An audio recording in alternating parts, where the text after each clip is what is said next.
Bonjour à tous, ravi de vous retrouver sur Public Sénat. Vous allez vivre ce matin le débat au Sénat sur le projet de loi d'urgence face au coronavirus. Le Parlement a adopté définitivement ce texte qui déclare l'urgence sanitaire, qui prévoit des mesures de soutien à l'économie et aux entreprises et qui reporte également le second tour des élections municipales. Sénateurs et députés se sont mis d'accord sur une version commune de ce texte. Je vous laisse écouter les débats. Monsieur le Président, Monsieur le Ministre, chers collègues, les travaux de la commission mixte paritaire qui se sont engagés ce matin et se sont prolongés jusqu'à 14h30 ont été particulièrement riches et intenses. Chacun des membres de la commission mixte paritaire était pleinement imprégné de la responsabilité qui nous incombait collectivement de parvenir à un accord, sans compromettre les convictions que nous avions à défendre, mais avec l'idée que l'intérêt général commandait de manifester l'union de la représentation nationale aux côtés du gouvernement, sans hypothéquer naturellement l'exigence du contrôle parlementaire, qui est impérieuse et qui est notre mission constitutionnelle, mais en assumant pleinement, avant tout, la nécessité de donner au gouvernement les moyens d'action qui sont nécessaires pour combattre le fléau qui accable notre pays, comme beaucoup d'autres, depuis plusieurs semaines. Nous avons particulièrement réfléchi à toutes les dispositions qui visent à faire en sorte que l'état d'urgence sanitaire puisse pleinement déployer tous ses effets afin d'être efficace dans ce combat. Mais nous voulions également que nous n'ayons pas à prendre des mesures dérogatoires au droit commun dépassant les exigences de ce combat contre le Covid-19. Et c'est la raison pour laquelle nous avons voulu travailler le plus finement possible les dispositions qui allaient être arrêtées. Nous avons, de notre côté, à nous, Sénat, un motif principal de satisfaction. C'est que nous n'avons pas, à l'issue de cette commission mixte paritaire, à inscrire dans notre droit un régime dérogatoire permanent dont il pourrait être fait usage à tout moment pendant les décennies à venir. Nous nous sommes concentrés sur la lutte contre le Covid-19 et nous n'avons pas voulu préjuger des moyens qui seraient nécessaires si d'autres fléaux sanitaires accablaient notre pays dans plusieurs années. Le régime de l'état d'urgence sanitaire est donc temporaire. Et au-delà d'un an, il faudrait de nouveau que le Parlement se prononce.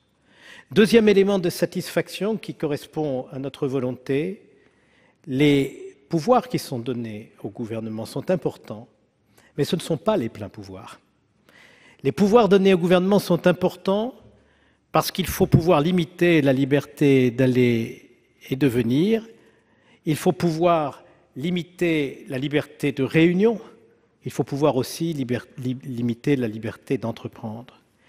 Mais, comme vous vous en souvenez, puisque l'état d'urgence est dans tous les esprits en ce qui concerne la lutte contre le terrorisme, la loi de 1955, qui permet pour des motifs de sécurité de déclarer l'état d'urgence et de prendre un certain nombre de mesures, énumère les catégories de mesures susceptibles d'être prises.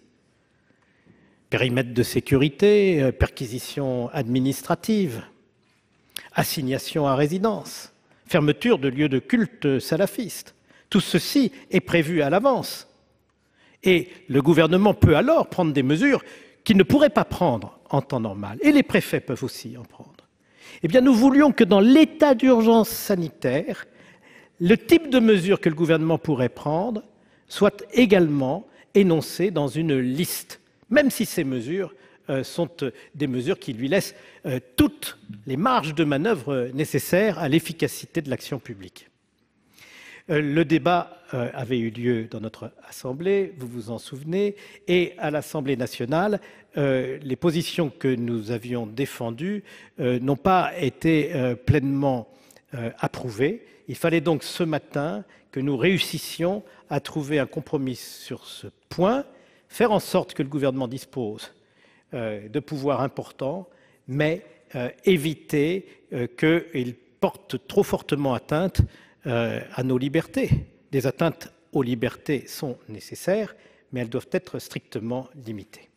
Nous avons donc exclu que le gouvernement puisse prendre des mesures d'ordre général en dehors de la liste que nous avions fixée quand elles portent atteinte à la liberté d'aller et venir et à la liberté de réunion.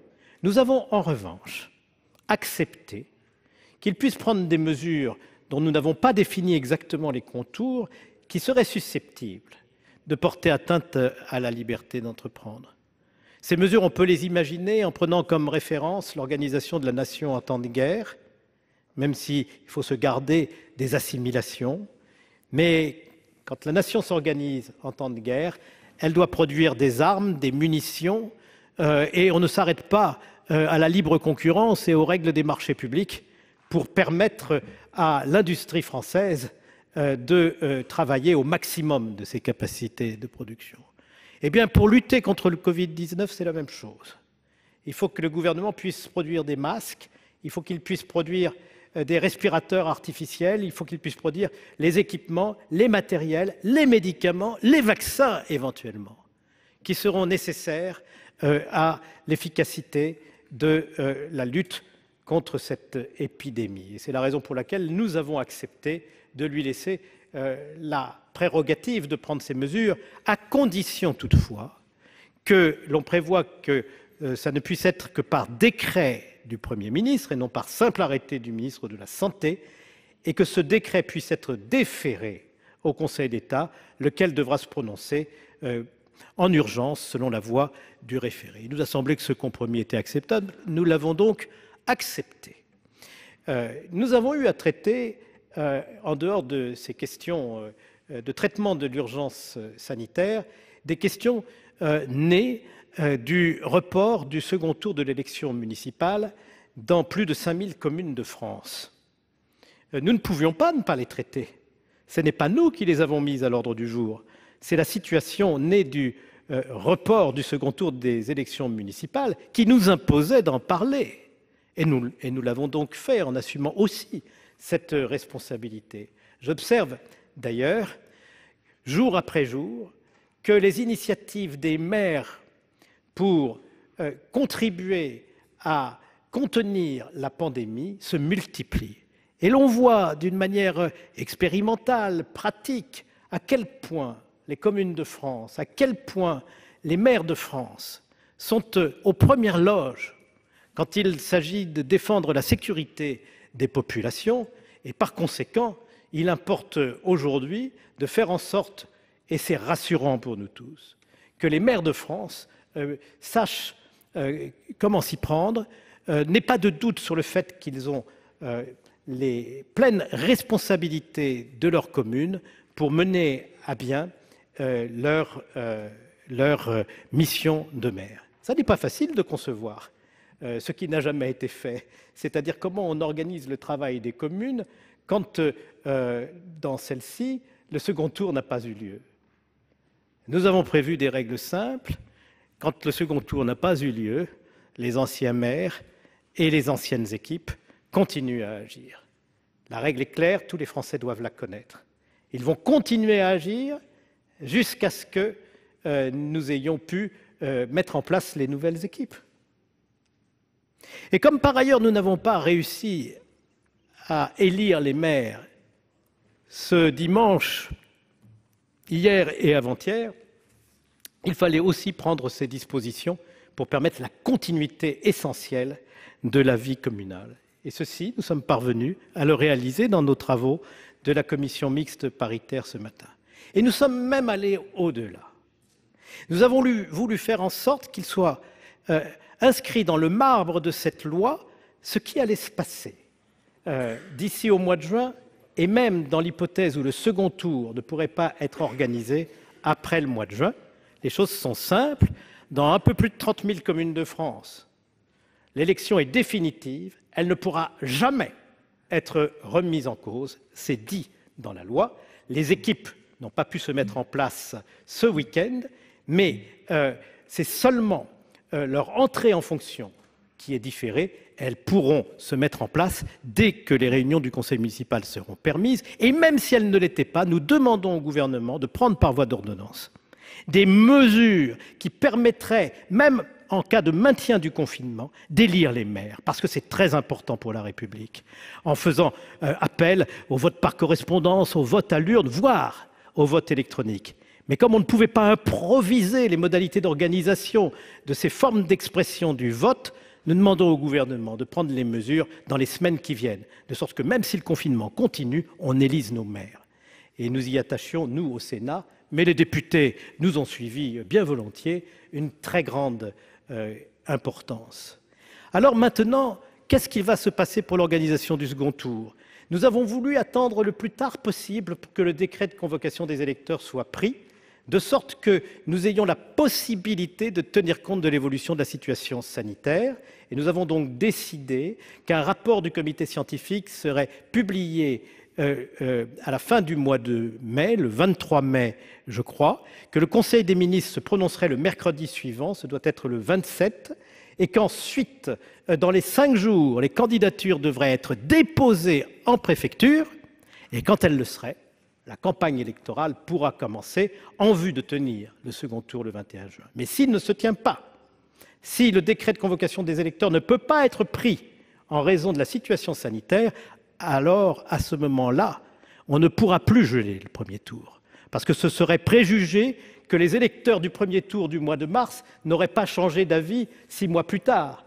Et donc, ce serait restreindre leur liberté de vote, ce serait contraindre le suffrage universel. Et nous écrivons noir sur blanc que si les élections municipales dans leur second tour n'ont pas lieu avant le 30 juin, il faudra, dans les communes concernées, rejouer toute la partie. Il faudra que nous nous prononcions de nouveau, nous, Parlement, pour faire en sorte que les mandats soient reconduits suffisamment longtemps et que, ensuite, les électeurs soient de nouveau convoqués pour 2 tours.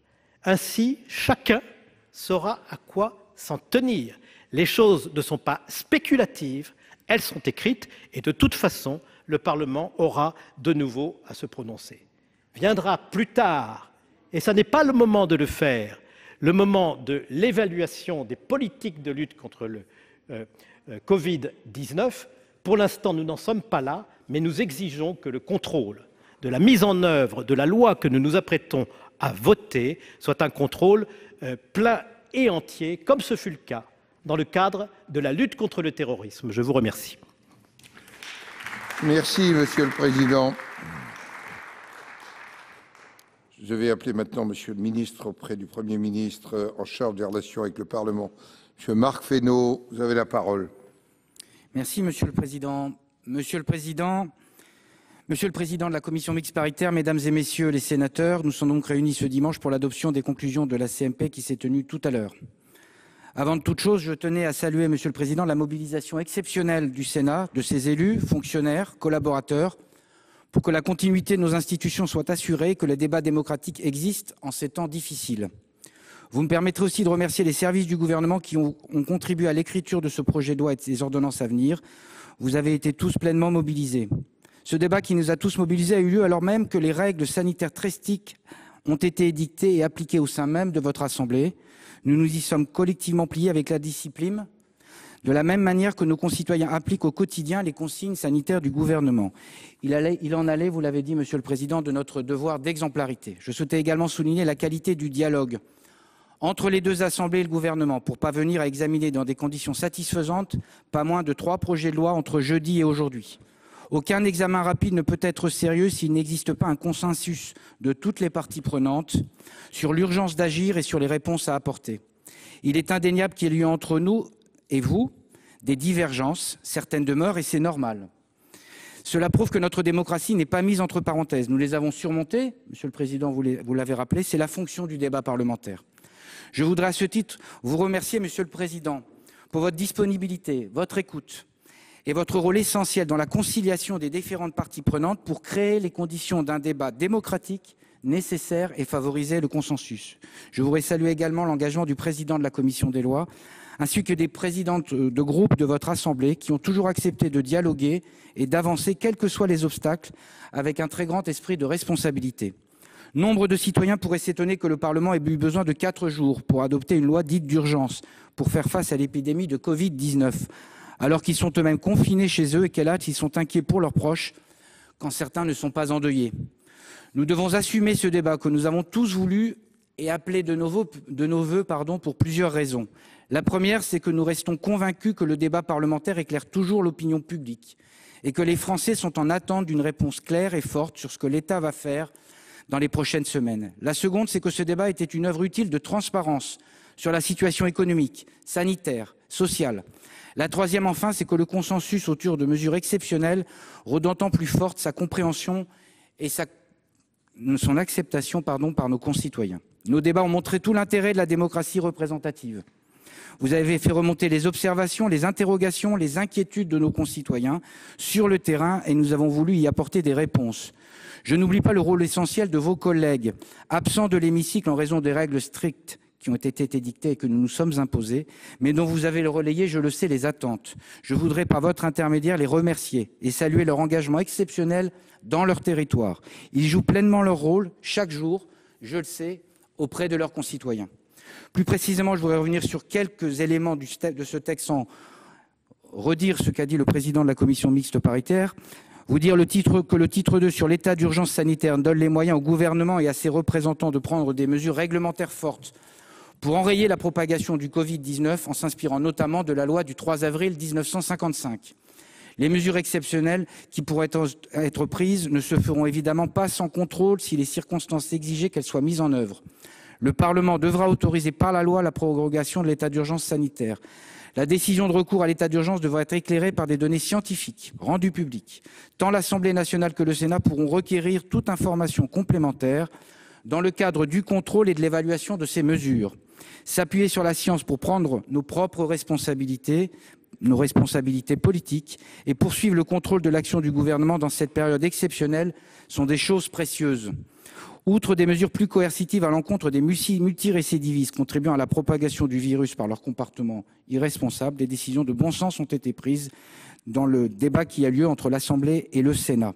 Le titre 3 nous dote collectivement d'un arsenal à même de répondre notamment à la situation économique détériorée par la crise sanitaire. Environ 40 habilitations sont prévues, c'est un choix radical que le gouvernement assume. Il faut être humble, nous ne connaissons pas aujourd'hui toutes les mesures qui seront à prendre en fonction de l'évolution de la situation, mais d'ores et déjà nous prévoyons le soutien massif à la trésorerie des entreprises et des aides directes et indirectes à ces dernières. Le droit du travail sera aussi temporairement adapté afin de garantir de la souplesse pour limiter les ruptures définitives de contrats de travail. Ces mesures temporaires auront pour seul et unique objectif de permettre la poursuite du travail et pour subvenir aux besoins essentiels de la nation. D'autres dispositions qui pourront être complétées par ordonnance sont de nature à adapter les procédures du quotidien, auxquelles nous ne nous prêtons pas toujours attention en période normale. Je pense au fonctionnement des organes des collectivités, à celui des syndics de copropriété, aux procédures judiciaires. C'est là aussi que le débat parlementaire a pris tout son sens. Rappeler au gouvernement tel pan de notre vie en collectivité qui mérite que soit prise une mesure en particulier ou une autre. Enfin, le titre 3 bis tire les conséquences de la décision du report du second tour des élections municipales et l'installation des conseils municipaux élus au premier tour. Je ne reviendrai pas sur ces dispositions. Le président de la commission mixte paritaire l'a très bien fait, si ce n'est pour me féliciter qu'un accord ait pu être obtenu entre les deux assemblées sur la question du dépôt des listes en particulier.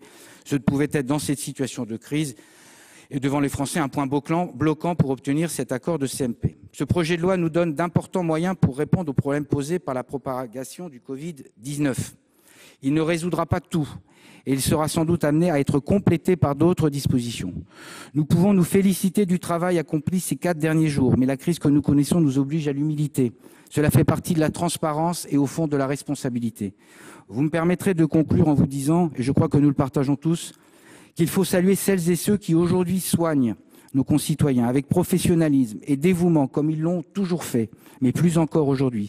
celles et ceux qui assurent chaque jour encore la continuité de la vie économique essentielle et la continuité de l'État et la continuité aussi des services dans les collectivités territoriales. Et vous me permettrez de saluer l'ensemble des élus locaux qui sont aussi pleinement mobilisés, de saluer l'engagement sans faille des policiers, gendarmes, pompiers qui veillent à ce que les mesures sanitaires soient scrupuleusement respectées et de mettre aux côtés de nos concitoyens en ces circonstances particulières, et de saluer tous ceux qui, par les plus modestes des gestes, constituent un chaînon admirable. Il nous faut plus que jamais leur rendre hommage. Nous leur devons déjà beaucoup. Nous leur devrons beaucoup. Ils font leur part. Elle est grande, elle est lourde, elle est déterminante. Et vous avez fait la vôtre, celle de veiller à l'intérêt général. Et de tout cela, je voulais vous remercier. Merci, Monsieur le ministre. Avant de donner la parole à ceux de nos collègues qui sont inscrits dans la discussion générale, je voudrais saluer et remercier le rapporteur de la commission mixte paritaire, René-Paul Savary, qui a œuvré conjointement avec le président Philippe Bas et ses autres collègues à cette conclusion positive de notre commission mixte paritaire. Merci, monsieur le rapporteur.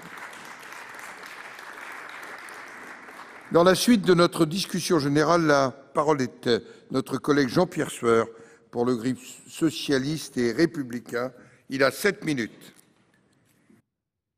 Merci, Monsieur le Président, Monsieur le Ministre, mes chers collègues. Nous sommes loin d'être au bout du chemin.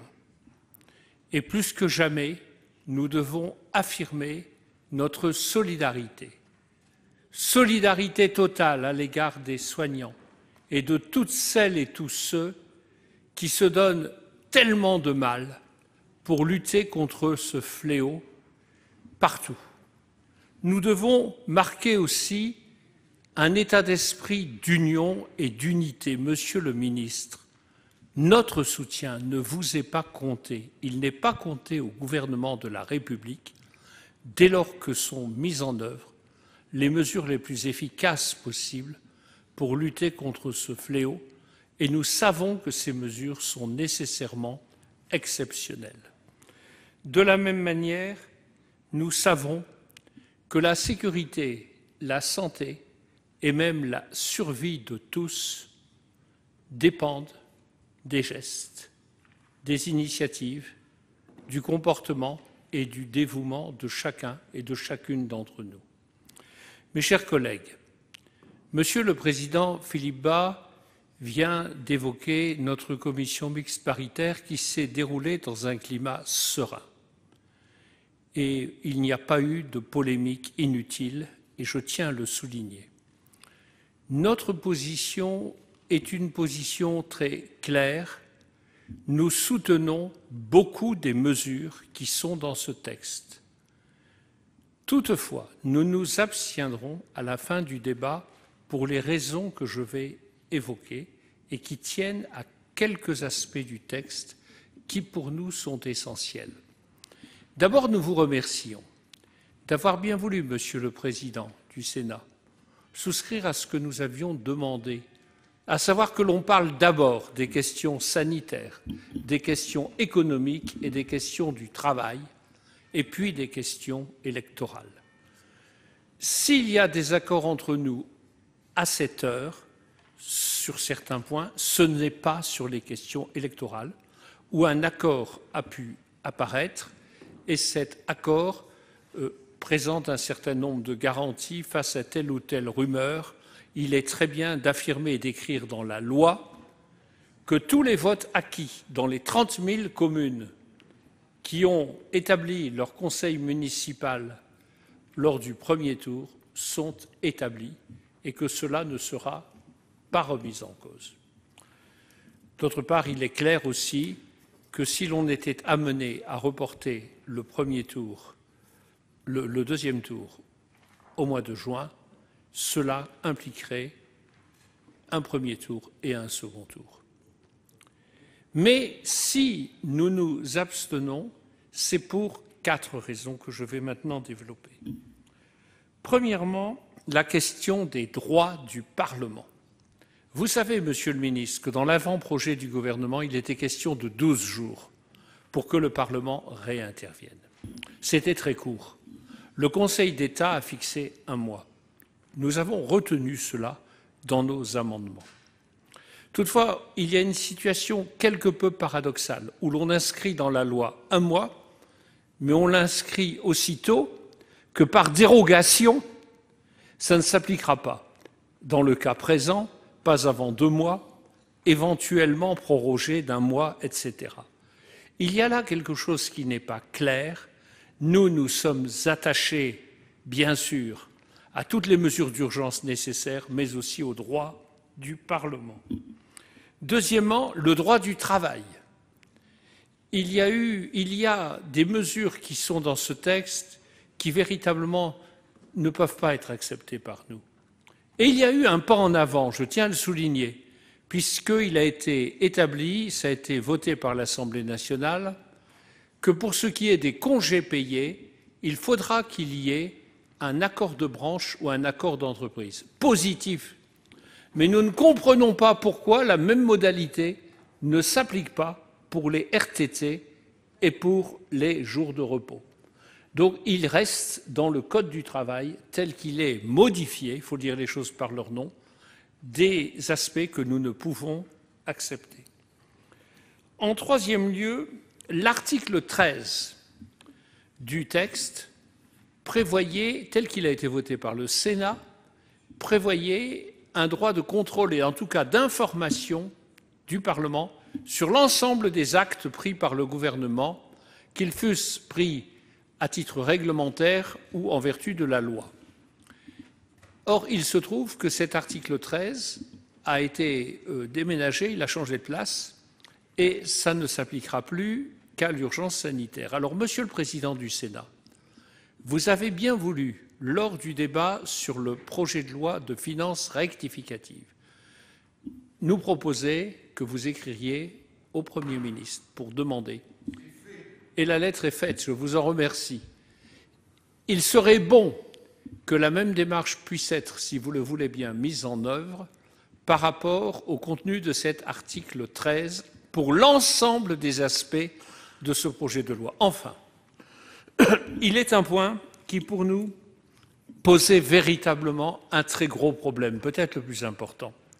C'est ce membre de phrase à l'article 4 du 10e alinéa ajouté par l'Assemblée nationale.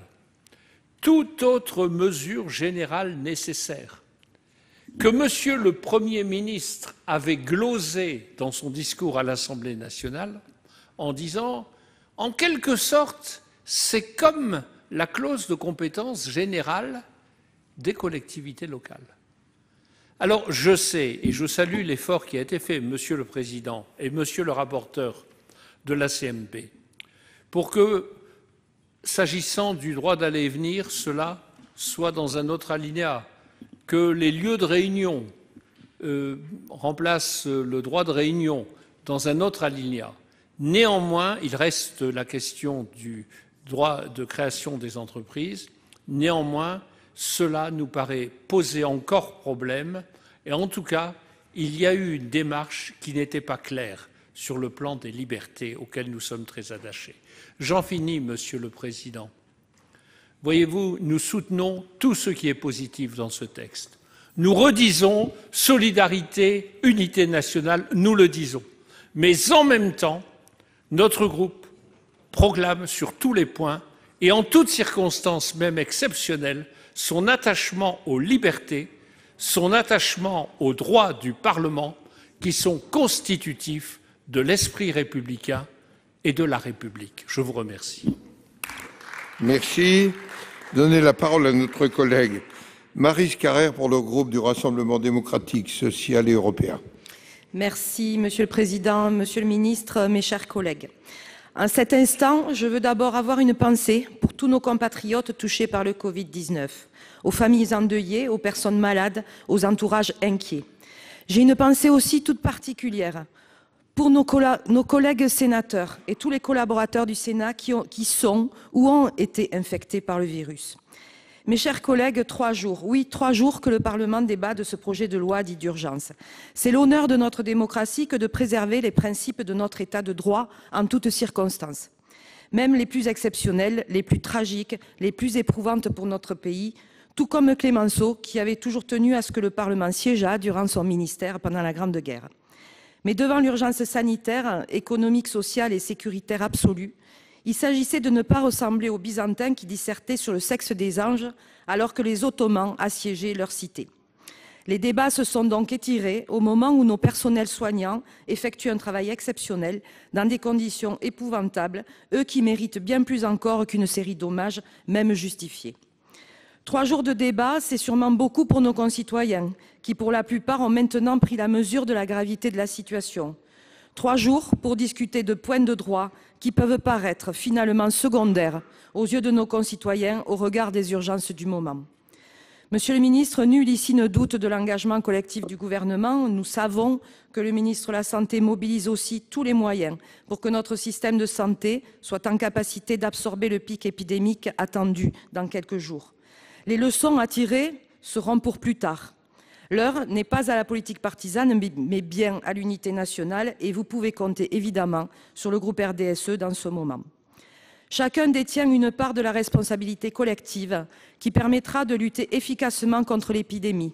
Il y a bien sûr les inconscients qui confondent confinement et vacances, ceux aussi qui sont allés rejoindre leur résidence secondaire au risque d'étendre la contamination. Mais je voudrais surtout retenir les initiatives remarquables de beaucoup de nos concitoyens remettant du lien social et de la solidarité au cœur de la cité. Ici, un supermarché qui réserve des créneaux horaires aux personnes âgées. Là, un maire qui demande à ses administrés de se mobiliser pour rompre l'isolement des résidents d'un EHPAD en leur envoyant des messages, ou un autre qui renforce le portage des repas. Et un peu partout, une attention à distance retrouvée envers sa famille, son cercle amical ou son voisinage pour égayer le confinement ou s'assurer que tout va bien. À cet égard, nous souscrivons bien sûr à la création et à la mise en œuvre immédiate de l'état d'urgence sanitaire. Il y a encore trop de nos compatriotes qui n'ont pas conscience de ce que nous vivons. La pédagogie doit vite céder à la coercition au nom de l'intérêt général. Nous saluons pour cela le compromis trouvé à l'Assemblée nationale sur le contrôle des mesures qui seront prises dans ce cadre, ainsi que sur le renvoi aux accords collectifs de la modulation des congés payés au vu des circonstances, ainsi que toutes les précisions apportées par la CMP ce jour. En effet, de fortes interrogations demeuraient dans le domaine du droit du travail, où les circonstances exceptionnelles ne pouvaient être en aucun cas prétexte à une régression. Oui, nos 2 assemblées ont longuement débattu des modalités de report du second tour et de leurs conséquences. Notre groupe, pour sa part, avait défendu l'idée de fixer le délai de dépôt des candidatures au plus près de la date du scrutin. Nous nous satisfaisons donc de l'équilibre trouvé sur ce point lors de la CMP. Une saisine blanche du Conseil constitutionnel pourrait peut-être purger d'emblée le texte de toute inconstitutionnalité et pourrait apporter une véritable sécurité juridique. Mais ces débats sont sûrement accessoires pour nos concitoyens, même s'ils sont indispensables au fonctionnement de nos institutions. À cet instant, j'ai une pensée particulière pour tous ces élus, jusque dans les plus petits villages qui font front dans des circonstances particulières, qui continuent à exercer leur mandat prolongé en toute dignité, en ayant un seul objectif, protéger leurs concitoyens. Ils sont en première ligne sur le terrain, y compris ceux qui savent qu'ils ne seront plus là dans quelques semaines, mais qui ont mis en place des mesures importantes comme des plateformes de soins ou des chaînes de solidarité. Partout, avec les agents des collectivités, ils assurent la continuité des services publics essentiels à la population avec la meilleure qualité possible. Ils sont également des relais indispensables pour nos entreprises qui sont si durement affectées et qui ont besoin d'être aidées pour soutenir l'emploi et être en mesure de redémarrer dans des meilleures conditions une fois la crise passée. Les ordonnances sont ainsi le meilleur moyen de décliner rapidement ces aides secteur par secteur. Mes chers collègues, une fois passé l'état de sidération dans lequel est plongé notre pays, comme le monde d'ailleurs, il sera temps de s'interroger et d'analyser ce qui aurait pu être fait autrement. Il faudra aussi bien sûr en tirer des leçons profondes sur notre système de santé, nos industries stratégiques, notre modèle économique ou encore notre résilience alimentaire. Le RDSE avait fait des propositions fortes à ce sujet. Mais l'heure est à l'unité. Notre groupe soutiendra donc ce texte à 2 abstentions près. Merci. Merci. La parole est à notre collègue Xavier Iacovelli pour 6 minutes pour le groupe de La République En Marche. Vous avez la parole. Merci Monsieur le Président, Monsieur le Ministre, Monsieur le Président de la Commission des Lois, mes chers collègues. Le projet de loi sur les mesures d'urgence qui nous rassemble aujourd'hui porte en son titre même le défi qui s'est posé aux législateurs au cours des 3 derniers jours. Répondre en droit et dans des délais réduits pour assurer la continuité de la vie nationale à une urgence imposée par de tristes circonstances de fait. Plusieurs écueils se présentaient alors à nous. Confondre précipitation et réactivité et être pris de démangeaison législative, pour reprendre la terminologie assez éclairante de Guy Carcassonne. Ou encore analyser l'urgence par opposition à la situation normale, celle où le respect des règles et les considérations de droit s'imposeraient parce qu'on a le temps. Mes chers collègues, je suis fier aujourd'hui de m'exprimer au nom de mon groupe sur ce texte qui est le fruit d'un accord en commission mixte paritaire, car j'ai justement la conviction que nos travaux ont permis, dans leur construction et dans l'approche choisie dès leur ouverture, d'éloigner ces écueils. Je voudrais à ce titre saluer le travail de notre rapporteur, la qualité de nos débats et les évolutions du texte qui, adoptées par le Sénat et reprises par l'Assemblée nationale, ont concouru aux garanties juridiques et à la cohérence du projet de loi ordinaire. Je pense notamment au report de l'installation des conseils municipaux élus, au complet dès le premier tour, à la clarification des conditions de prorogation des mandats des conseillers municipaux, ou encore à l'assouplissement des modalités de réunion des assemblées délibérantes pendant la crise sanitaire. Je pense également à l'extension des prérogatives du Premier ministre pour la mise à disposition de certains médicaments et pour le contrôle des prix de produits nécessaires à la lutte contre l'épidémie, ainsi qu'à la déclaration sans délai de l'état d'urgence sanitaire pour 2 mois. Cette disposition dérogatoire assortie de garanties donnera au gouvernement les moyens de poursuivre l'action qu'il mène pour faire face à l'urgence collective. De même, je veux particulièrement saluer, chers collègues, les travaux de la commission mixte paritaire qui ont permis de dépasser nos points de divergence.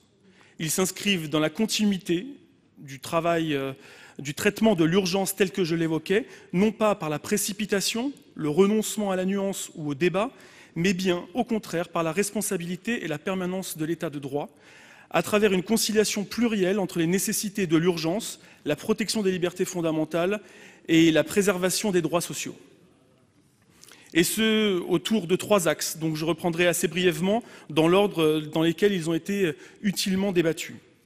L'état d'urgence sanitaire d'abord. L'instauration d'un régime distinct de celui de la loi du 3 avril 1955 et inscrit dans le Code de la santé publique confère une base juridique solide et claire aux mesures prises pour lutter contre l'épidémie, assortie de sanctions et de garanties renforcées en matière de compétences, de procédures ou de contrôle parlementaire notamment.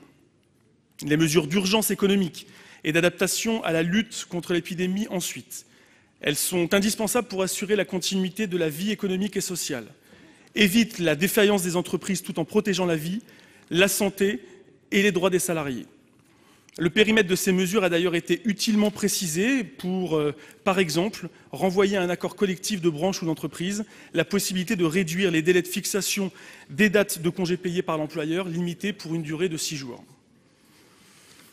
Je pense également aux 300 milliards de garanties d'État pour les prêts de trésorerie aux entreprises, les 45 milliards de soutien aux entreprises, notamment avec la suspension des principaux impôts, le report des charges sociales, le chômage partiel et un fonds de solidarité pour les TPE. Ces ordonnances, et je veux le souligner ici, auront également pour objet de protéger les plus vulnérables, et notamment les personnes en situation de pauvreté, dont le dénuement et la solitude risquent d'être aggravés par la crise sanitaire.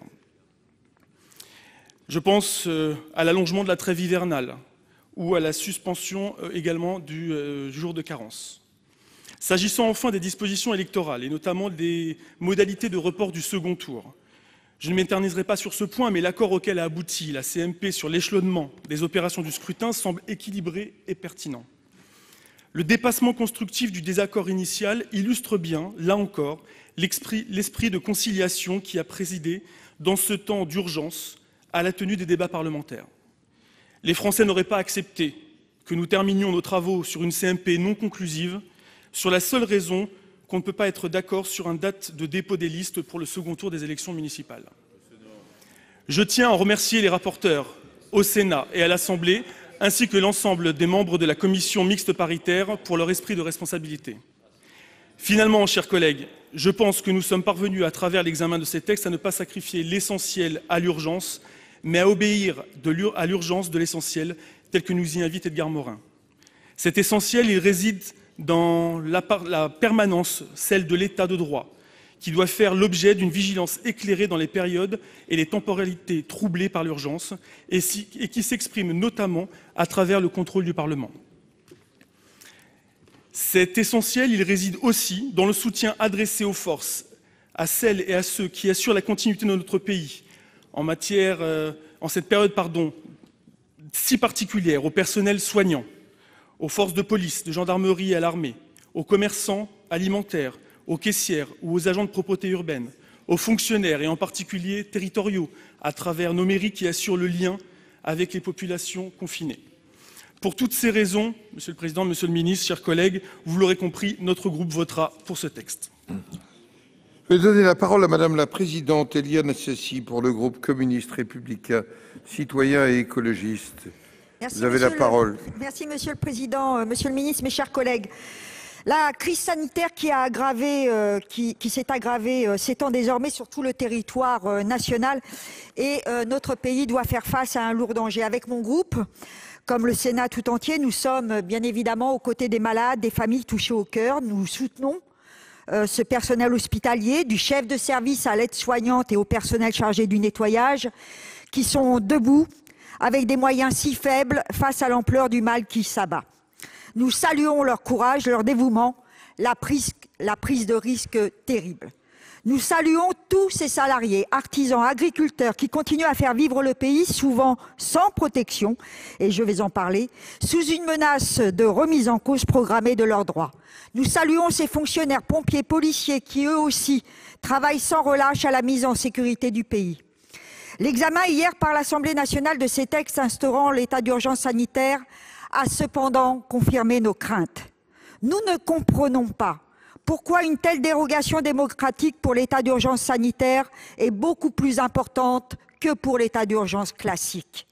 Associer le Parlement, les forces politiques à ce combat contre la maladie ne devrait pas être considéré comme un handicap, mais comme un atout. Et c'est pourquoi nous avons proposé la mise en place d'un comité de suivi national pluraliste. Chacun ici est uni dans l'objectif de la lutte contre le Covid-19, mais toutes les opinions doivent être entendues pour agir au mieux, rassembler, se faire comprendre. Instaurer par dérogation une période de 2 mois pour cette crise en cours, sans nécessité d'un accord du Parlement sur les mesures prises, contre 12 jours pour les états d'urgence précédents, ce n'est pas acceptable. Nous refusons de confier les pleins pouvoirs au gouvernement durant 2 mois dans de telles conditions, ce qui par ailleurs n'apparaît pas conforme à l'esprit de la Constitution. Dans cette lutte, la démocratie est la grande oubliée.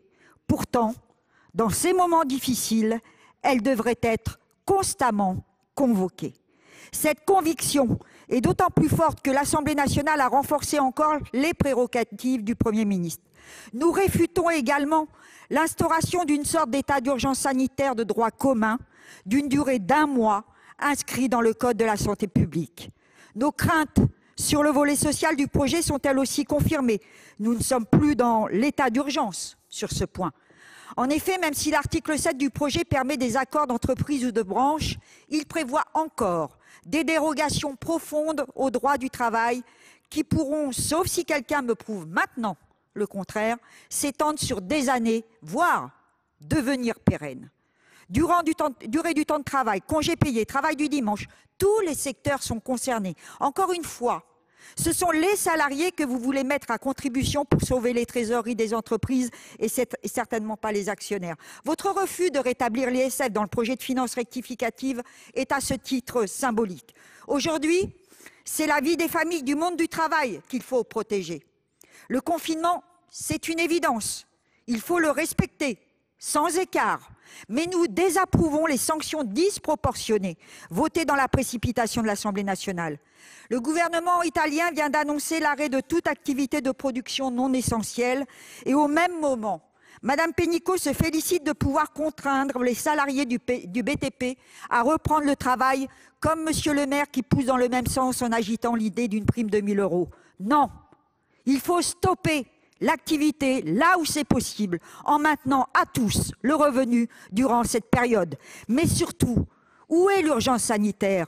Nous ne pouvons découpler ce texte de la loi de finances rectificative. Où sont les moyens pour l'hôpital? Où est l'effort déterminant pour la mise à disposition de matériel? L'inquiétude sur le manque de masques, de médicaments et de tests pour la population et pour les personnels de santé devient criante. Entendez-vous vraiment leur désespoir?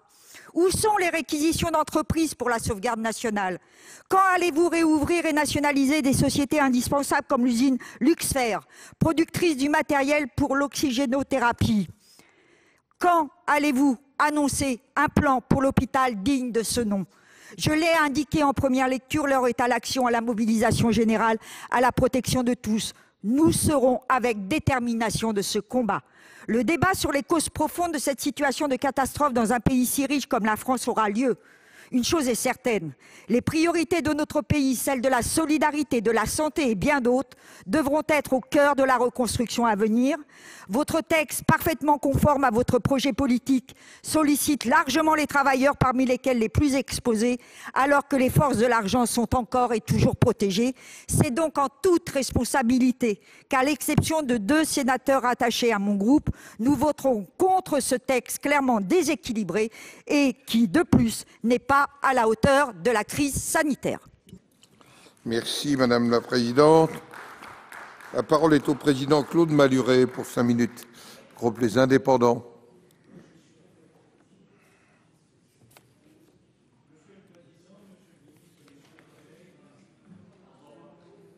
Appuyez sur le bouton. Voilà. Monsieur le Président, Monsieur le Ministre, mes chers collègues, Monsieur le Ministre, votre gouvernement nous a saisis en urgence d'un projet de loi exceptionnel visant à faire face à la crise dramatique que traverse, comme tant d'autres, notre pays. Le Parlement a donc apporté sa contribution à la lutte contre le virus, comme tous les Français apportent la leur. Je veux d'abord, comme le font désormais nos concitoyens tous les soirs à 20h, rendre à nouveau hommage aux soignants qui sont à pied d'œuvre et qui ne ménagent pas leurs efforts malgré l'épuisement, la crainte et les larmes. J'ai aussi, bien sûr, comme nous tous, une pensée pour les malades et leurs familles. La situation est grave, mais nous la surmonterons à une condition, rester unis et solidaires, car comme on nous l'a appris il y a des siècles, toute demeure divisée périra. Il nous fallait d'abord nous donner les moyens d'atteindre nos objectifs. Personne n'aurait compris que nous n'y arrivions pas ensemble. Avec nos collègues députés, nous sommes donc parvenus à un texte commun. Il fallait donner des moyens, mais aussi garantir le respect du droit. Ce texte consacre la création d'un régime d'état d'urgence sanitaire. Il prévoit notamment la possibilité de réquisitionner toutes les personnes et tous les matériels nécessaires à la lutte contre le virus. Il permet aussi d'encadrer, pour des raisons sanitaires, l'ouverture des commerces et les déplacements de nos concitoyens. Ces mesures sont radicales, mais c'est la condition de leur efficacité. Dans une démocratie comme la nôtre, il est essentiel cependant de veiller à leur contrôle. C'est donc le Parlement qui décidera de la prolongation de l'état d'urgence sanitaire. Les fermetures des lieux de vie et des commerces et les mesures de confinement qui impliquent un contrôle accru de nos frontières ont pour objectif de ralentir la propagation du virus et d'éviter la saturation des hôpitaux. Mais ces mesures ont aussi des effets redoutables sur l'économie. Les médecins savent qu'il y a des remèdes pires que le mal, d'où leur devise « primum non nocere », avant tout ne pas nuire. C'est la raison des mesures exceptionnelles que nous devons prendre pour soutenir l'économie. Paradoxalement, l'épidémie nous impose 2 impératifs contradictoires, agir vite et en même temps suspendre le cours du temps. Agir vite pour lutter contre le virus, ralentir les autres activités pour limiter sa propagation. Il faudra donc suspendre largement les délais, ceux qui pèsent sur les entreprises, bien sûr, mais aussi tous les autres, les délais de forclusion, de prescription, de déchéance, de nullité. Cette suspension ne doit pas signifier pour autant la paralysie de notre pays. Il faut continuer de travailler, de produire. Il faut aussi assurer la continuité de nos services. Les allocations ou les prises en charge dues à nos concitoyens doivent continuer d'être versées malgré la crise, ou plutôt à cause de la crise. L'épidémie de coronavirus a fortement perturbé la tenue des élections municipales. Le projet de loi contient donc les adaptations nécessaires au bon fonctionnement des institutions locales. L'épidémie que nous traversons est une épreuve redoutable, mais comme disent les Anglais, une mer calme n'a jamais fait un bon marin. Grâce à notre détermination, à notre créativité, nous pouvons faire de cette crise une opportunité de nous dépasser et de nous renforcer. Ce projet de loi constitue une avancée conséquente dans la résolution de la crise. Le groupe Les Indépendants les soutient donc pleinement. Le commencement est la moitié du tout, disait Aristote. Nous avons commencé. Et nous nous tenons prêts dès aujourd'hui, avec l'ensemble de nos collègues, à accompagner le gouvernement dans le reste de ce combat. Nous avons tous conscience des contraintes que créent les décisions que nous prenons aujourd'hui. Nous allons imposer aux Français l'obligation de la patience. Chacune et chacun d'entre eux va devenir pour quelques semaines un Robinson Crusoe. Les rivages de notre île seront les murs de nos maisons ou de nos appartements. Certains y vivront seuls, d'autres auront la chance de les partager avec un ou plusieurs vendredis.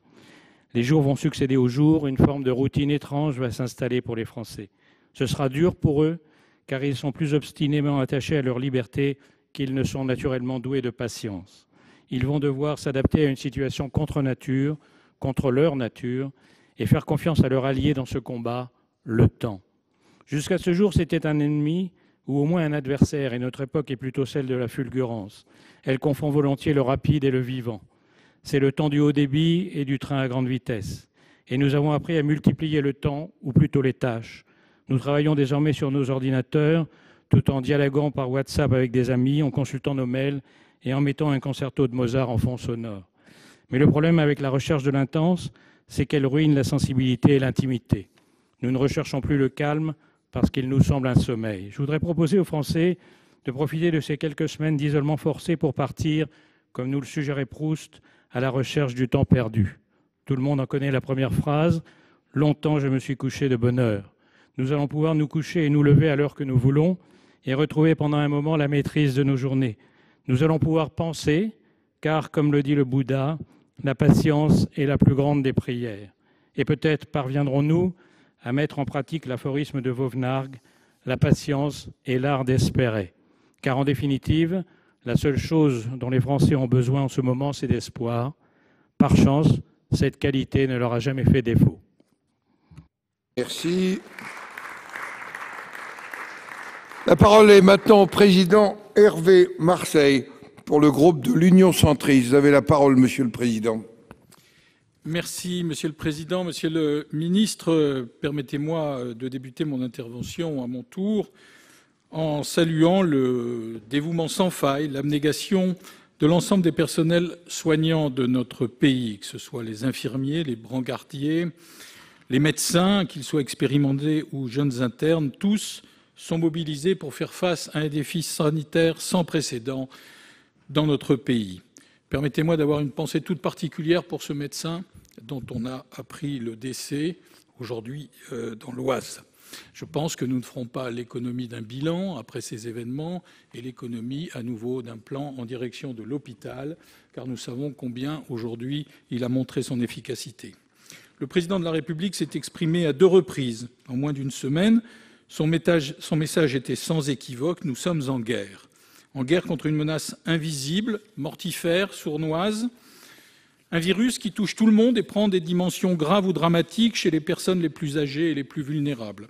Un virus qui met au défi l'ensemble de notre système de santé, l'un des plus performants au monde. Un virus qui, depuis lundi soir, a bouleversé radicalement et pour longtemps le quotidien de tous nos compatriotes. Un virus qui met aussi en péril toute notre économie, nos entreprises, leurs salariés, nos artisans, nos commerçants, nos travailleurs indépendants et nos agriculteurs. Je veux saluer à mon tour ces millions de Français qui, malgré les circonstances, continuent à aller travailler parce que leur activité est indispensable à la vie du pays, dans les services publics, dans l'agroalimentaire, la grande distribution, les transports, l'énergie ou encore la gestion des déchets. Il faut les remercier, mais aussi s'assurer qu'ils ne mettent pas leur propre vie en danger en leur apportant toutes les protections nécessaires. À ce sujet, il est important, et je crois, Monsieur le Président, que vous avez saisi le Premier ministre à ce sujet, ou le Président de la République, que le gouvernement clarifie sa démarche. D'un côté, on demande à nos compatriotes de demeurer en confinement. Ils ont commencé à entendre ce message et la plupart d'entre eux le respectent, mais on demande à d'autres d'aller travailler. Et il faut que les choses soient éclaircies, car on a besoin de ces travailleurs indispensables que seraient nos hôpitaux s'il n'y avait pas les plateaux repas, le pressing pour nettoyer les vêtements médicaux au quotidien et d'autres besoins encore extrêmement importants. Nous saluons la décision du gouvernement de supprimer le jour de carence. Nous avions très tôt insisté sur ce point et nous sommes rassurés d'avoir été entendus. Il nous faut dès à présent anticiper la sortie de crise, car sortie de crise il y aura bien sûr. Après le séisme sanitaire, nous ne pouvons pas nous permettre un tsunami économique qui mettrait durablement des millions de Français au chômage, qui installerait la précarité et la paupérisation de pans entiers de notre société, avec au milieu un État financièrement exsangue. La relance, la reprise doivent se préparer dès maintenant. Elles doivent être coordonnées, bien sûr au niveau européen, mais aussi mondial. Nous souhaitons ainsi que le gouvernement informe régulièrement le Parlement sur la stratégie qu'il entend mettre en œuvre après la levée du confinement. Ce confinement, dont certains de nos concitoyens ne semblent pas toujours avoir compris l'importance cruciale, inconscients de l'ampleur de la menace que constitue cette épidémie, ils ne veulent pas tenir compte des consignes. Pour ceux-là, qui mettent en danger leur vie, mais surtout celle des autres, la réponse de l'État doit être ferme, très ferme. Le texte que nous votons permettra de sanctionner ces comportements irresponsables. Ce virus a également bouleversé nos institutions et le fonctionnement de notre démocratie. Nous devrons en tenir compte, Monsieur le Président, et il faudra que nos assemblées réfléchissent aux moyens de fonctionner lorsque nous devons faire face à un fléau comme celui d'une épidémie. On a vu combien nous étions démunis et combien nous devions, jour après jour, sous votre autorité, adapter notre mode de fonctionnement. Nous devrons aussi réfléchir au mode de fonctionnement. On a parlé du contrôle nécessaire du Parlement, réfléchir à l'organisation du travail parlementaire en liaison avec le gouvernement. Les moyens modernes, digitaux de fonctionnement devraient nous permettre d'avoir des réponses. Je ne reviendrai pas sur les aspects électoraux de ce texte qui ont trouvé une solution et nous en réjouissons. C'était nécessaire parce que nous sommes dans un état de droit. Évidemment, ce n'étaient pas les aspects les plus indispensables et les plus importants. Je me félicite de l'état d'esprit républicain qui a animé l'ensemble des bancs, dans tous les groupes. Et je veux vous remercier, Monsieur le Président, de la concertation de qualité que vous avez su organiser avec l'ensemble de nos groupes. Nous avons pleinement exercé notre rôle de législateur, c'était indispensable, tout en apportant un soutien sans équivoque aux actions lancées par l'exécutif. Et à mon tour, je signale que notre groupe, bien évidemment, soutiendra par son vote le texte. Il me reste à saluer notre rapporteur, le président Bas, pour la qualité du travail qu'il a réalisé dans des circonstances particulièrement difficiles, et le rapporteur, notre collègue Savary. Je tiens à saluer également le travail des administrateurs qui n'ont pas ménagé leurs efforts depuis la semaine dernière, et plus largement l'ensemble des fonctionnaires de notre Assemblée et nos collaborateurs qui ont permis par leur implication d'assurer la continuité de notre démocratie. Je vous remercie.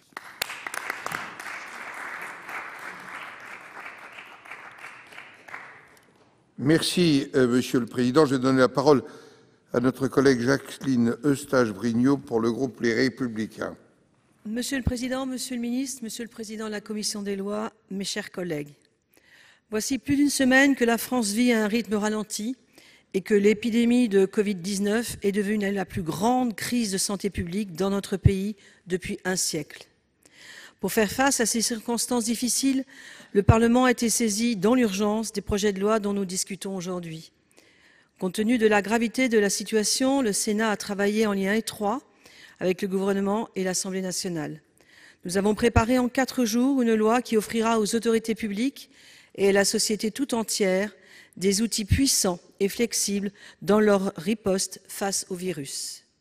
En effet, la menace du coronavirus, afin d'être contenue et afin de préserver autant de vies humaines que possible, nécessite une réaction rapide et décisive. Cet impératif a fait l'objet d'un large consensus parmi toutes les forces politiques. Le Sénat l'a fait sien et la CMP l'a confirmé en aboutissant à un texte de compromis. Que contient le texte final de la loi? D'abord, il crée l'état d'urgence sanitaire. Cet état donne au gouvernement et à ses relais territoriaux la possibilité de prendre par décret des mesures exceptionnelles couvrant des domaines listés par la loi. Il pourra restreindre la liberté d'aller et venir, ordonner la mise en quarantaine, la fermeture provisoire de certains établissements ou encore limiter les rassemblements sur la voie publique. Il s'agit là de mesures hautement dérogatoires du droit commun, mais justifiées au regard des circonstances. La loi comprendra aussi des garanties de proportionnalité et de contrôle par la justice et le Parlement.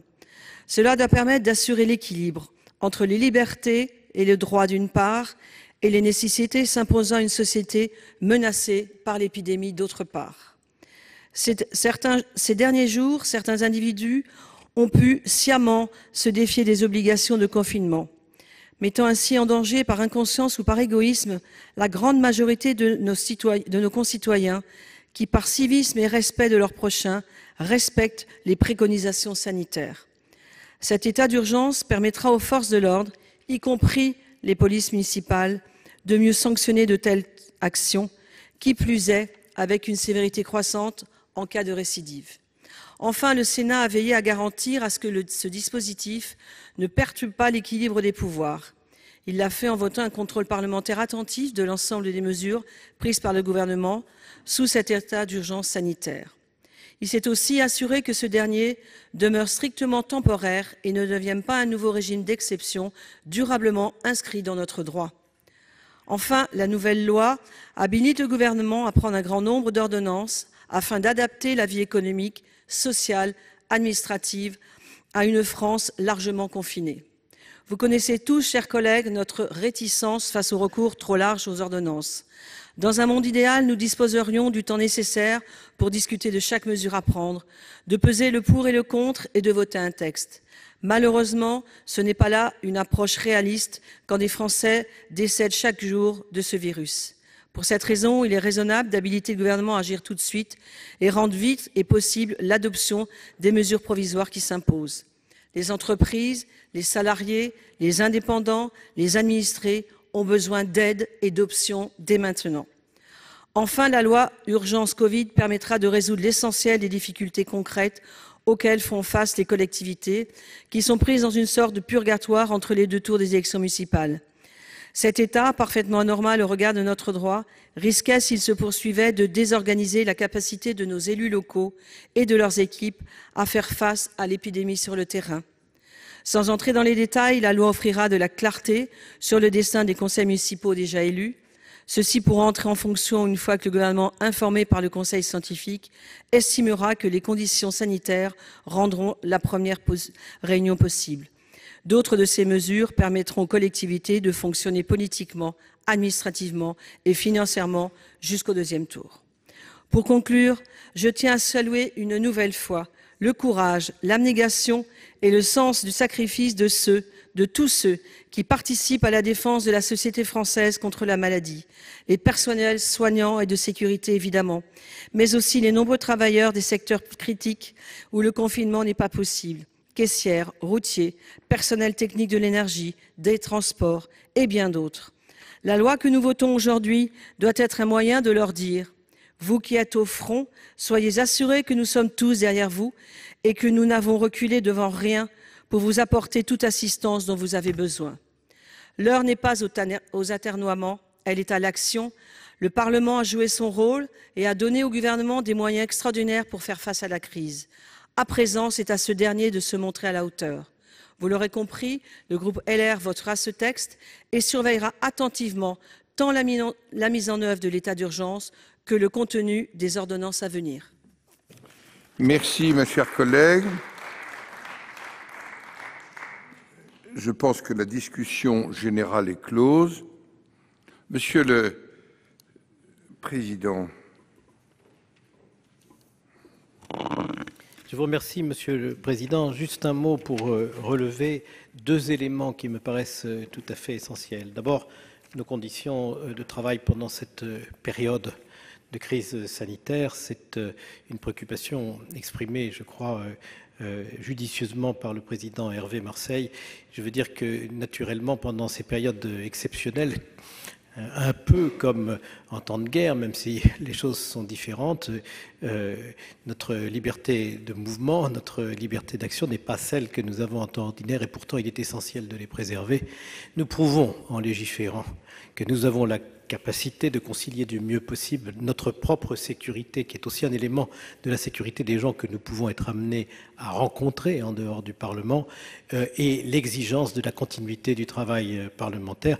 Naturellement, je suis tout à fait ouvert à des discussions plus approfondies, mais celle-ci ne pourrait être conduite qu'à l'initiative et sous la houlette de notre président, qui, je suis sûr, partage cette préoccupation, car nous avons vu à quel point il a veillé à ce que nos travaux puissent se poursuivre dans cette période. Nous prouvons le mouvement en marchant, et nous devons effectivement en tirer les enseignements. Il y a un deuxième point très important, à mon avis, c'est celui du contrôle parlementaire, et il est lié au premier d'ailleurs.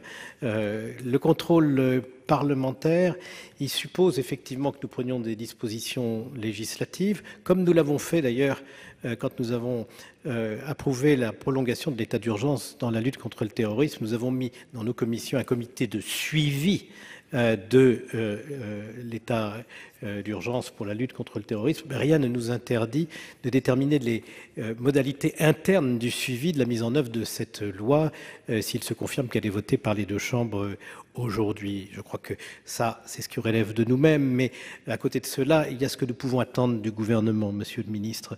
Le président Sueur a relevé que les dispositions que nous avions votées n'ont pas été intégralement reprises, et c'est vrai, puisque nous avions souhaité une information complète du gouvernement sur tous les aspects de cette loi, et il ne reste plus dans le texte que nous allons adopter qu'une information particulière sur l'état d'urgence sanitaire, mais pas sur les mesures économiques et sociales. Par ailleurs, c'est un texte qui comporte le renvoi à beaucoup d'ordonnances. Et donc ça fait deux raisons pour lesquelles je voudrais vous demander si vous accepteriez au nom du gouvernement de vous engager à compléter ce que nous avons mis dans la loi par des dispositions consistant à nous informer avant qu'elles soient signées du contenu des ordonnances, d'une part, et d'autre part, à faire en sorte que dans la mise en œuvre des dispositions qui ne relèvent pas de l'état d'urgence sanitaire et qui sont dans cette loi, vous informiez mensuellement de l'état d'avancement des décisions gouvernementales, notre Assemblée, à travers les trois présidents de commission concernés, le président de la Commission des affaires sociales, la présidente de la Commission des affaires économiques et moi-même. Et si vous avez la bénévolence d'accepter de prendre cet engagement, je suis persuadé que le président de notre Assemblée pourra le faire consacrer par un courrier qu'il adressera au Premier ministre. Et naturellement, les groupes politiques seront à l'intérieur de chaque commission associés au travail qui se fera sur la base des informations que vous nous donnerez. Monsieur le ministre. Oui, juste d'un mot, Monsieur le Président, pour répondre au Président Bas, répondre à ce à quoi je peux répondre, parce que j'aime assez m'engager sur les choses que je sais pouvoir tenir. D'abord sur les ordonnances, autant que faire se peut, je le dis comme ça, on essaiera d'associer les parlementaires au travail qui est fait, mais reconnaissons aussi que pour un certain nombre de cas, elles seront prises dans des délais qui sont assez brefs et qui sont parfois difficilement compatibles avec un certain nombre des demandes qui sont faites. Mais en tout cas, je relaie et je partage le sentiment qui est le vôtre d'essayer autant que faire se peut d'associer les parlementaires au travail qui est fait sur les ordonnances. Par ailleurs, vous me demandez sur la mise en œuvre des dispositions qui n'ont pas pu être couvertes par le champ qui était celui du texte initial, de faire en sorte que les présidents des commissions soient mensuellement, si j'ai bien compris, Monsieur le Président, informés des dispositions qui sont prises par le gouvernement. Je pense que ce rythme-là, pour le coup, est plus simple à mettre en œuvre, et donc je transmettrai, mais je crois m'engager au nom du gouvernement à le faire auprès de vos commissions, évidemment par parallélisme des formes auprès de l'Assemblée nationale. Je sais l'attention, j'entends ce qu'a dit Monsieur Sueur en particulier, l'attention qui est celle d'un état de crise, d'une forme d'urgence que chacun d'entre vous d'ailleurs a reconnu, et la difficulté qu'il y a à la fois à tenir cette urgence-là et les nécessités, mais je crois que le débat parlementaire a été utile en ce sens, d'assurer et d'assumer un contrôle parlementaire. Nous assumons, le Premier ministre et le Président de la République sont très attentifs à cette question, qu'il y ait un contrôle parlementaire. Évidemment, des crises comme celle-là, elles interrogent nos démocraties, et en tout cas certains interrogent les démocraties dans ce type de crise, et nous souhaitons que, et c'est pour ça qu'il y a ce débat, que je me réjouis du débat qu'il y ait pu y avoir, même s'il y a des désaccords. Il faut que les démocraties puissent faire face dans le cadre démocratique qui est le nôtre, même si évidemment elles sont un peu heurtées, si je peux dire, par des crises comme celle-là, et que nous n'avions pas vécues depuis très longtemps, et qu'au fond nous n'avions sans doute jamais vécu sous cette forme-là. Et donc voilà les éléments des réponses que je voulais dire, mais je dis en particulier aux responsables du groupe CRC et du groupe socialiste que j'entends les inquiétudes ou les interrogations qui peuvent être les autres. Elles ne sont pas illégitimes, pour dire les choses comme je le pense. Mais il faut qu'on essaye de travailler avec la volonté d'aller vite, parce que c'est une nécessité, nous la partageons, et la nécessité du contrôle démocratique et des mécanismes d'évaluation, c'est ce que nous essayons de faire. Reconnaissons aussi que nous avançons, c'est vous qui l'avez dit, je crois, Monsieur le Président, en marchant, et qu'on essaiera avec vous de construire, je ne cherchais pas de jeu de mots, puisque je reprenais les propres mots du président Bas, mais qu'il faudra qu'on construise avec vous les voies et moyens pour assurer le contrôle démocratique et l'évaluation du travail qui est fait par le gouvernement. Il me semble aussi que d'ailleurs dans la phase qui viendra ensuite, celle de la réflexion sur la façon dont on peut faire face à des crises sanitaires, il y aura aussi une façon de la manière dont les démocraties comme les nôtres, dans des cadres exceptionnels, peuvent au moins essayer de, comment dirais-je, de clarifier les questions de mission, de contrôle et d'évaluation. Voilà les éléments, pardon Monsieur le Président, d'avoir été un peu long, que j'essaie de donner au Sénat en essayant d'être aussi clair que possible et en donnant les limites de l'exercice qui est le mien à la place où je suis. Merci. Merci, Monsieur le Ministre. Croyez bien que le Sénat y sera très attentif, que j'y serai personnellement attentif, comme je le suis pour le projet de loi de finances rectificatif et les textes que nous allons avoir. Je le solenniserai par un courrier au Premier ministre dès demain. Je rappelle qu'en application de notre article 42, dans son alinéa 12, dans notre règlement, aucun amendement n'est recevable sauf accord du gouvernement. Le Sénat étant appelé à se prononcer avant l'Assemblée nationale, il statue sur les éventuels amendements, puis par un seul vote sur l'ensemble du texte. J'ai donc été saisi, Monsieur le ministre, d'aucun amendement. Conformément à l'article 42, alinéa 12 du règlement, je vais donc mettre aux voix l'ensemble du projet de loi dans la rédaction qui résulte du texte élaboré par la commission mixte paritaire. D'ores et déjà, j'ai 2 demandes d'explication de vote, mais je suis certain qu'il y en aura d'autres. D'abord du président Patrick Kanner et ensuite du président Bruno Retailleau. Monsieur le Président. Merci, Monsieur le Président, Monsieur le Ministre, mes chers collègues. La situation commande que nous prenions des décisions exceptionnelles. Jean-Pierre Sueur l'a rappelé brillamment tout à l'heure. Mais n'agissons pas à la légère. Il ne s'agit pas de mesures anodines. Elles limitent la liberté d'aller et venir, la liberté de réunion, la liberté d'entreprendre. Elles concernent aussi le fonctionnement même de la démocratie représentative. Elles mettent encore en cause certains principes et acquis de notre droit du travail. Et j'en profite pour remercier à mon tour celles et ceux, ces millions de Françaises et de Français qui font vivre notre pays en cette période. Une crise, quelle qu'elle soit, ne peut servir de prétexte à affaiblir durablement les principes démocratiques fondamentaux, les libertés publiques et individuelles, le socle social de notre démocratie. Un état d'exception est par définition attentatoire aux libertés, car tel est l'objet même d'un état d'exception. Mais sous peine de renoncer à notre identité, il faut répliquer avec les moyens attachés à l'état de droit, dont fait partie, Monsieur le Président, le contrôle du Parlement, que nous voulions plus fort, notamment dans l'association à l'élaboration des ordonnances. J'ai bien entendu le message de Monsieur le Ministre. Nous avons, Monsieur le Ministre, un peu de temps pour vous aider dans l'élaboration des ordonnances en cette période. La Constitution est notre ultime refuge. Elle sait s'adapter aux jours de tempête comme aux jours de miel, pour reprendre la belle expression d'Albert Camus. Comme la démocratie, elle est une arme dans cette crise. C'est la raison pour laquelle le groupe socialiste et républicain demande en premier lieu au président de la République de saisir le Conseil constitutionnel de cet objet non identifié qui ne doit pas ressembler ni de près ni de loin à un article 16 rampant à caractère sanitaire. J'espère aussi qu'à l'occasion de cette crise, le gouvernement comprend que nos agents publics et nos services publics sont nécessaires au fonctionnement du pays. Ils doivent être considérés comme une chance et non comme un coût. Il est temps de mettre un terme à la gestion d'apothicaire qui constitue votre politique en la matière. Cette crise doit conduire en troisième lieu à une refonte de la politique industrielle. Je pense en particulier à la réimplantation d'entreprises à caractère stratégique, notamment en matière de médicaments. Cette crise, je l'espère, sera enfin l'occasion de renouer avec les corps intermédiaires à l'issue d'une période autoritaire. La qualité du dialogue social sera l'une des conditions de reconstruction du pays. La condition d'une confiance retrouvée, n'ayons pas peur de la démocratie sociale et nous y prendrons toute notre part. Nous sommes favorables au principe de l'état d'urgence sanitaire, même si nous regrettons que le gouvernement n'ait pas pris en compte nos remarques qui visaient à garantir l'unité nationale face à l'épidémie. Viendra ensuite l'heure du bilan. D'ici là, en responsabilité, nous vous confirmons que nous allons nous abstenir sur ce projet de loi. Merci beaucoup, Monsieur le Président Retailleau. Monsieur le Président, m'autorisez-vous en quelques secondes à m'associer à l'hommage que vous avez fait pour Jacques Oudin? Le Vendéen. Merci, Monsieur le Président. Monsieur le Ministre, j'ai eu Jacques Oudin la veille de sa mort.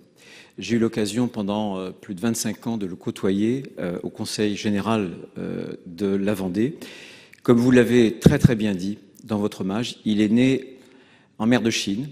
Il a été élu en Vendée, sur la petite île de Noirmoutier, et il a été un grand parlementaire, un grand sénateur de la République française. Il a aimé sa petite patrie vendéenne, il a aimé sa grande, c'était un travailleur infatigable, il a beaucoup apporté à la France, et très solennellement, je voulais dire, parce que sa voix portait beaucoup ici, parce qu'elle a souvent résonné, quelle que soit l'heure du jour ou de la nuit. Et je voudrais simplement le rappeler pour les collègues qui ne l'ont pas connu et dire à son épouse Anne-Marie et à ses enfants que mon groupe est sans doute au-delà, ceux d'aujourd'hui et ceux qui ne sont pas là actuellement, que nous portons une petite part de leur peine. Voilà ce que je tenais à dire. Votre explication de vote. Alors, l'explication de vote, puisque la vie doit continuer. Monsieur le ministre, nous ne sommes pas en tout point d'accord sur l'ensemble des dispositions du texte, puisque ce texte, c'est un compromis, et Philippe Ball l'a très très bien exprimé il y a quelques instants. Notre rapporteur aussi, je voudrais les remercier tous les deux et dire au passage combien nous avons de la chance d'avoir Philippe Ball comme président de la Commission au Sénat, notamment dans ces instants. Nous ne sommes pas d'accord, mais nous le voterons, parce que nous ne voulons pas entraver l'action du gouvernement et parce qu'il nous semble que cet état d'urgence sanitaire doit être mis en œuvre le plus vite possible. Notre état d'esprit, j'ai eu l'occasion de le dire au Premier ministre il y a quelques jours, est très très simple. Nous avons une ligne, c'est la bienveillance et c'est aussi la vigilance. Nous avons un devoir, c'est celui du devoir de solidarité vis-à-vis du gouvernement pour vous aider à protéger les Français. Mais c'est aussi vis-à-vis des Français un devoir de vérité. Un devoir de vérité. Bien sûr, aucune loi n'a été en elle-même jamais un remède. Lors de sa dernière intervention, le président Emmanuel Macron souvent a martelé l'anaphore. Nous sommes en guerre. Napoléon avait, en son temps, dit que la guerre est un art d'exécution. Vous allez désormais, nous allons voter le texte et l'ensemble du groupe va le voter. Ce vote va vous obliger, pas vis-à-vis de nous, vis-à-vis des Français. Une loi, c'est un cadre. Je voulais vous faire 3 propositions pour que cet art d'exécution vous permette de lutter encore plus efficacement contre cette épidémie. Première proposition, la clarté dans le discours. Beaucoup de petites entreprises n'ont pas compris les conditions dans lesquelles elles pouvaient continuer oui ou non leur activité. Bien sûr, il faut un confinement, mais notre économie, pour les secteurs les plus essentiels à la vie du pays, doit se poursuivre. Nous demandons des consignes claires. Deuxième proposition, Monsieur le Ministre, la clarté bien sûr, mais aussi une mise en œuvre décentralisée. Le salut, ne viendra pas de Paris. L'affaire des Marx, on le verra plus tard, c'est aussi une embolie due à une bureaucratie qui veut tout diriger. La décentralisation, la déconcentration dans chaque département, autour des préfets, autour des élus. Et puis ma troisième proposition, l'anticipation. Souvent, on a trop eu le sentiment qu'on avait un coup de retard sur les masques, sur le confinement, mais aussi sur le dépistage massif. De grâce, autoriser le protocole qu'a défini le professeur Raoult à Marseille, d'utiliser la chloroquine avec une molécule d'antibiotique dans l'ensemble des hôpitaux. Utilisez-le. C'est une vieille molécule qu'on connaît depuis plus de 50 ans. On en connaît les contre-indications. Les risques sont finalement assez bien, comment dirais-je, connus et sans doute réduits. Mais nous sauverons des vies humaines. Nous n'avons rien à perdre. Le combat de la semaine dernière, c'était celui des masques. Les prochains jours, c'est celui-ci, le traitement. N'ayons pas à nouveau un coup de retard parce que nous le regretterons profondément. Merci de m'avoir écouté, Monsieur le Ministre. Merci. Monsieur Savoldelli, pour expliquer son vote.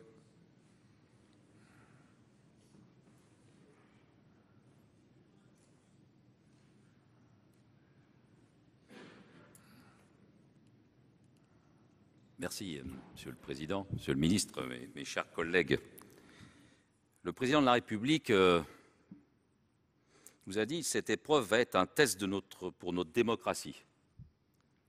Et l'objet qui nous réunit cet après-midi montre que ce n'est pas seulement demain que ça va être un test pour notre démocratie. C'est déjà aujourd'hui un test pour notre démocratie. Et c'est l'appréciation qu'a formulée notre présidente de groupe, Éliane Assassi.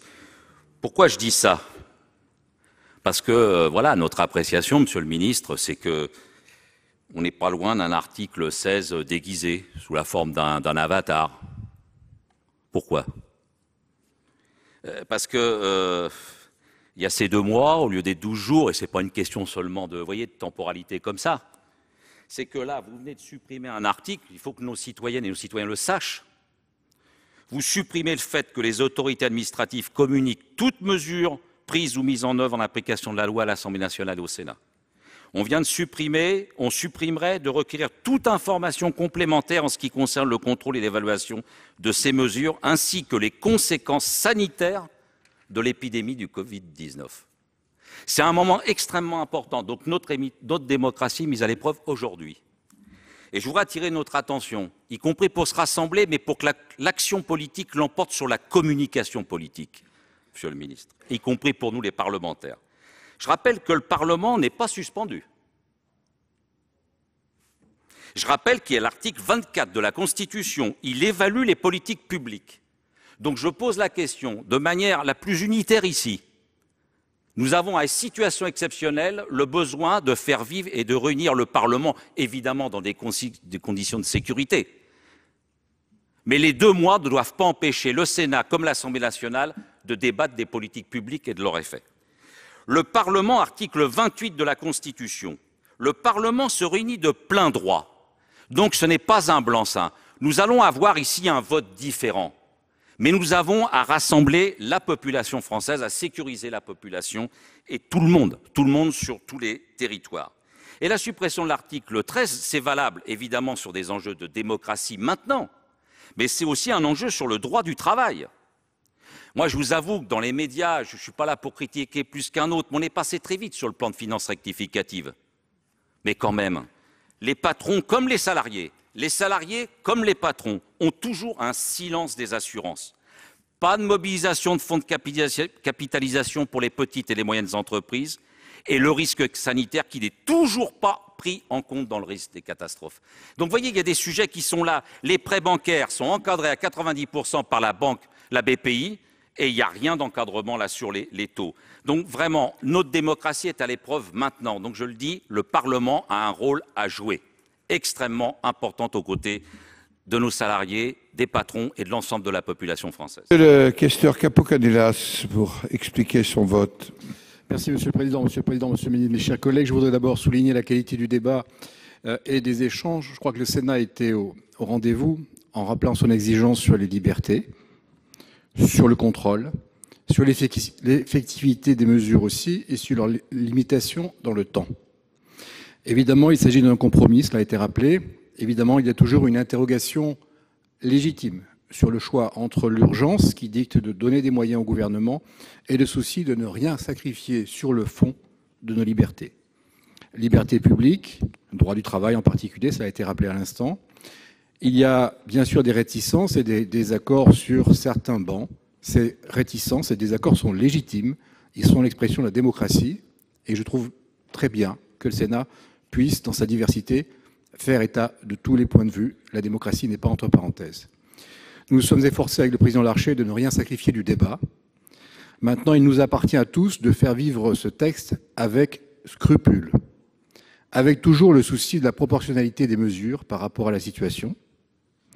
Comme le président Marseille l'a rappelé tout à l'heure, nous voterons ce texte. Nous serons très exigeants demain sur le contrôle de la mise en œuvre de ce texte, notamment les ordonnances, sur le fait que le Parlement soit associé à chacune des étapes et que les présidents de groupe, notamment, puissent avoir à tout moment les informations nécessaires et puissent contrôler ce que fait le gouvernement, et que les sénateurs, dans la mesure des contraintes de l'état sanitaire, puissent être associés, évidemment, à ce contrôle. Ceci parce que nous sommes soucieux de répondre à une situation qui est extraordinaire et qui fait que nos concitoyens sont aujourd'hui confinés et attendent du Parlement qu'il fasse vivre sa mission constitutionnelle, bien sûr, avec toute l'exigence qui doit être la nôtre, mais en même temps qui permettent que la situation s'améliore autant que faire se peut. C'est, je crois, en tout cas une garantie pour tous que le Sénat continue à exercer, comme il le fait là, sa mission constitutionnelle au service de tous. Je vous remercie. Merci, Monsieur le questeur. Dernière explication de vote, je n'en vois pas d'autres. Madame Taillé-Polian. Merci, Monsieur le Président, Monsieur le Ministre, mes chers collègues. Quelques mots pour que chacun, et nous en avons tous conscience, ait bien pleine conscience de ses responsabilités. Le Parlement a fait son travail, des débats de fond, cependant rapides, efficaces. Nous restons, nous l'avons dit, insatisfaits sur les moyens qui seront donnés au Parlement et notamment au Sénat pour contrôler l'action du gouvernement. Nous sommes pour autant disponibles, tout à fait mobilisés dans le cadre du confinement pour poursuivre notre travail de contrôle, et chaque information que le gouvernement nous communiquera, eh bien nous l'examinerons et nous pourrons ainsi, je dirais, donner aux Françaises et aux Français l'avis de ses représentants. Mais je voudrais rappeler au gouvernement, en ce moment particulier où les Français sont confinés et où les soignantes, les soignants, les caissières, on a cité beaucoup de professions qui sont en première ligne et nous sommes tous là à les remercier très, très fortement. Que le gouvernement doit entendre, certes, une volonté commune d'union nationale pour lutter ensemble et juguler cette épidémie, mais aussi le fait que les tensions montent, car les inégalités sont criantes et elles sont d'autant plus difficiles à vivre dans le confinement. Être confiné chez soi, ce n'est pas pareil en fonction de son logement, de sa situation, au regard de l'avenir, au regard du chômage partiel, au regard aussi de la situation des indépendants, des intermittents du spectacle. Et donc, évidemment, les mesures que prendra le gouvernement pour faire en sorte que ces inégalités soient prises en compte, qu'elles ne soient pas aggravées par cette crise, est extrêmement importante. Et les premiers éléments qui nous sont donnés, notamment dans le projet de loi de finances rectificative, ne sont pas à la hauteur. Dans ce projet de loi, nous avons certes un certain nombre de mesures d'importance, mais d'autres sont dangereuses et incitent notre inquiétude, cela a été dit. Donc nous sommes là, dans le contrôle, c'est notre rôle, et nous le ferons à tout moment, réunis ou bien confinés. Merci à vous. Merci beaucoup, ma chère collègue. Je vais maintenant, pas d'autres demandes, je vais maintenant mettre aux voix l'ensemble du projet de loi d'urgence pour faire face à l'épidémie de Covid-19 dans la rédaction résultant du texte élaboré par la commission mixte paritaire. Après le vote, je vous demanderai de rester quelques minutes pour une information. Ceux qui sont favorables à son adoption le manifestent en levant la main.